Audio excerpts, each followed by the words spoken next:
Once upon a time, there lived a man named Ramaya, who was a wanderer who traveled around cities and villages. He entered a new village named Kalipuram. He didn't know where to stay. He saw a tree in the middle of the street and he slept there.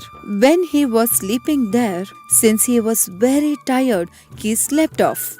After some time, he saw two men talking to each other. He realized that their names were Rangaya and other man was the chief security of the village. He was curious to know what they were talking. The guard of the village and Rangaya were discussing about the theft that has occurred. It almost looks like they were conspiring. Theft is a very grave crime these days. Why did you have to ruin your life by stealing at a very young age, my friend? After listening to the question by the guard, Ranga replied like this. Sir, I do realize that my actions are despicable and humiliating, but I had no choice as I am starving for food and I am in a very bad situation. I promise that I never steal again in my entire life. Rangaya says that with tear in his eyes with lot of sorrow. You really look like a very good man, but may I know what is the hurdle that you are facing in your life? The boy looks at the guard and he starts saying his sad story to him. My father had died at a very young age and my mother is the one that raised me. Even though my father died at a very young age, I never felt lonely or sad because of my mother. She realized how to make money and she was very wealthy. She started helping a lot of people all around the village by having food that can serve the poor and needy. One fine day, there were a husband and wife that visited our house. Madam, me and my wife are from the neighboring village. We both have visited this village for the first time and we do not have a place to stay. If it is okay with you, could you please allow us to stay at your place and we shall wake up in the morning and leave immediately. We are in a very difficult situation, madam. Please help me. I have no issue in helping the both of you, but I would like to let you know that it would be difficult for both of you to stay because our house is very small. Is that alright with you? We have no difficulty in this situation, madam. If you can just give us a small place to sleep, we will get up early in the morning. What is my honor and privilege to let both of you stay at my house. First, I would like to request both of you to take a shower. Meanwhile, I will shall get the food prepared for both of you. After that, my mother started getting food ready for them and they all took a shower after reaching the house. I never thought I would be able to get food in this village, but you have given us such a delicious dish in the night. I don't know how I can repay your hospitality in graciousness. Please, sir, you do not have to speak that way. I did what I can do my abilities and you can give me anything you want. I do not expect anything from you. You have proven to me that in order to be a great person, that you do not need any money whatsoever. That night, when the husband and the wife slept in our house, they did not wake up the next day as they both were dead. The doctor analyzed their bodies and told that they had drank poison and died. After investigating our house, they understood that the food that were served them were poisoned because of a dead lizard in the food. They took my mother and me to court in front of the king. At that time, the king looked at us and said this. The death of these two innocent people is because of this lady. I realized that she did not do this on purpose, but two lives were taken away because of her negligence and her carelessness. Therefore, I instruct her to be hung to death. The king gave a very hard decision to my mother, but lot of the ministers did not agree to the decision that the king made. My king, there is a difference between a crime that was committed intentionally and a crime that was committed accidentally. If you give both these crimes the exact same punishment, it would cause a lot of people to question your decision. I suggest you kindly reconsider your decision about this woman's fate and have some mercy on her, as she did not intend to do anything wrong whatsoever. After listening to what the minister said, the king reconsidered his decision towards the woman. He thought about it for a while and he said this. Fine, because of the minister's advice, I reconsider my position towards this woman. I ordered this woman to give 10,000 coins to the victim's family so that they will not suffer again. Even though she did not intend to kill those two people, she is the reason why they both are dead. If in case she does not give those 10,000 coins within a month, she will be hung to death. Not knowing how to save my mother, I stopped the job that I was working at. so that I can steal money to save her life. This entire month I was only able to get 100 coins, but tomorrow is the day my mother is going to be hung as an entire month is over. When I was about to steal those coins is when you have caught me. Now I don't know what to do. I don't think I can save my mother. Ramaya listened to the entire story from the side. He felt very bad for the boy, and the guard was also very sad for the boy. Then he said this. My friend, what are you going through is a very terrible situation. But stealing is not the answer for everything. Couldn't you have asked anyone for a loan to help you in this situation? Sir, please think about this. After the reputation of what I have all around this village, do you think anyone would give me 10,000 coins? If they did give me 10,000 coins, do you think I would capable of repaying them? After a while, guard thinks about the situation and he says this. Fine, forget about it. I shall let you go now.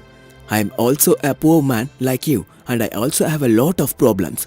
You can take exactly how much ever you need from this bag of coins that you have stolen, and I will take the rest. After listening to what the guard said, Ramaya becomes very upset. He realized what kind of a fraud this man was. Not only that he let the thief go, but he is also taking half of what the thief stole. He then gets upset. He decides to go inside the king's palace, but he does not tell anything about Rangaya and the guard. Rangaya gives the king the money that king asked for. This man has brought the fine that I had asked for. Therefore, I order you to immediately release his mother from the prison. After a while, Rangaya's mother was brought in front of him. Rangaya reunites with his mother, and entire palace is filled with tears and happiness to see a boy reunite with his mother like that. Ramaya looks at this in the palace, but he doesn't say anything about it. After a few weeks, a businessman entered the palace and he said this to the king. My king, I would like to let you know that I am a man of honor and dignity. I, just like anybody else in this village, had always had a dream of being rich when I grow up. But I always make sure always take the right path in making money. I worked hard my entire life to earn a lot of money that I saved for myself.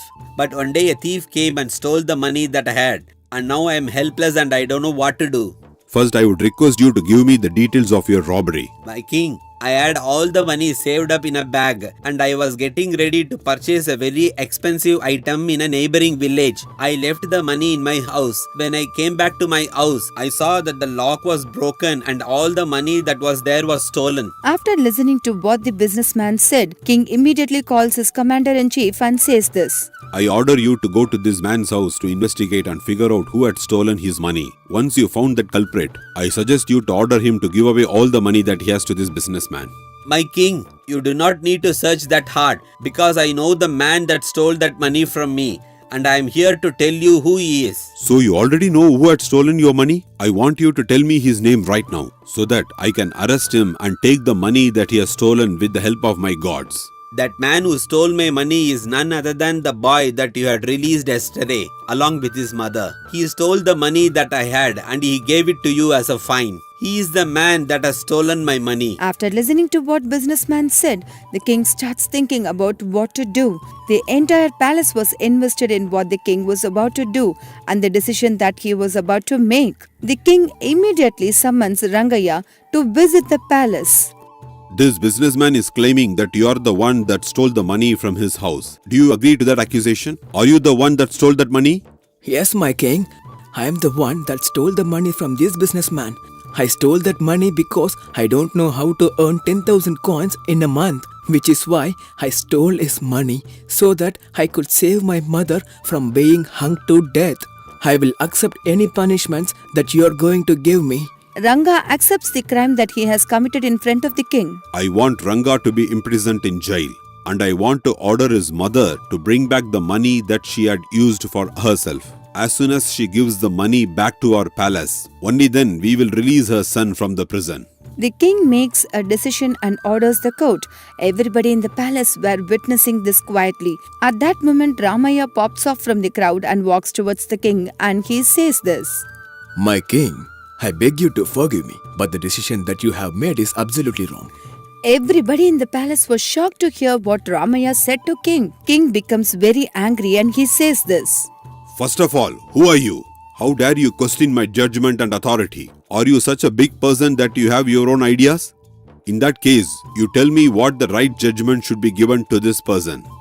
My king, my name is Ramaya, and I am a traveler who resides in a village nearby, and I study the law.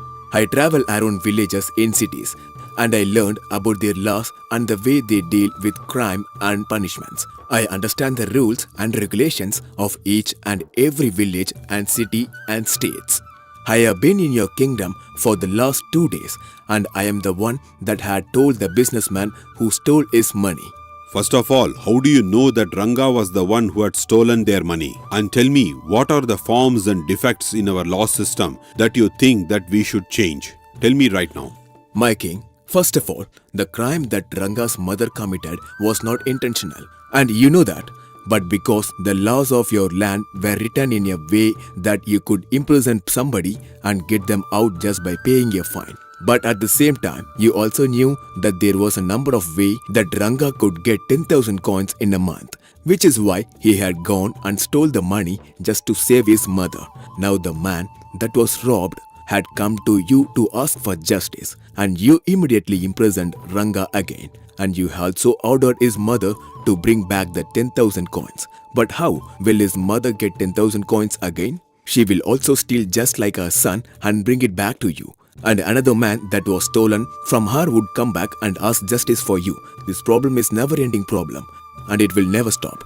After listening to what Ramaya said, the entire palace and its ministers were absolutely shocked. The king understood exactly what Ramaya was saying. Then minister said like this. Since you are so smart now, tell me who exactly are we supposed to punish? Are we supposed to punish Ranga for stealing that money? Or are we supposed to punish the god for letting him steal that money and take a chunk of it? Who exactly is the criminal and who exactly is the victim? Who exactly are we supposed to punish? And who are we supposed to let go? Since you are so well versed with the law and the justice, why don't you give me an answer that I don't know? The king is very interested and impressed by Ramaya, and he looks at him, expecting him to give a judgment.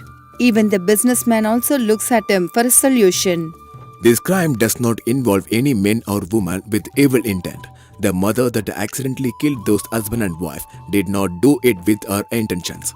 But it was an accident. Her son that stole the money from the businessman did not do it because he wanted to steal money for himself, but he did it to save his mother. The guard who had let him steal and took a huge chunk of the coins did not take the money for himself, but he used it to feed the poor and needy in hopes that he would forgive his sins. What I am trying to tell you is that you have to understand the mentality of what these people were doing when they committed the crimes. None of these people had an evil intent in their mind. While listening to what you are saying, it sounds like all these people are very good people. So who is the one that had committed the crime and who is the one that has done wrong thing? My king, unfortunately, you are the one that this is the crime here in this situation. You had punished a woman for a crime that she did not intentionally commit. She did not kill those people with her intentions, but they were killed accidentally. And how can you expect a son of a poor woman to get 10,000 coins and bring it to you in a month? And when he did bring it to you in a month, you did not question how he earned that money. Neither did you cross-check with how he had got all those money with other people. If you would have just asked him how he got that money that day, this problem wouldn't have become so big. You should have let his mother and him go in peace, and you should have taken the money that you received as a fine and given it back to the businessman. You should also give some amount of money for the victims that died that day in the lady's house. That day in that lady's house, the lizard fell into the food, and that was not her fault. You should have thought before you made all those decisions. After listening to what Ramaya said, everybody in the palace agreed to his opinion. For all these years, we had been very blind and unjust with our old archaic laws. But since you have come here and lightened this, we will make sure to always revisit our laws and change it according to the day and age of the people. The king immediately takes out 10,000 coins that he received from Ranga and gives it back to the businessman. King also takes a huge sum of money and handed it over to the families of the victims who died that day. The king also declares Ranga and his mother as innocent people. King gave lot of prizes to Ramaya. If you like this story, please like and share. For many more news stories, please subscribe our New Storybook English channel.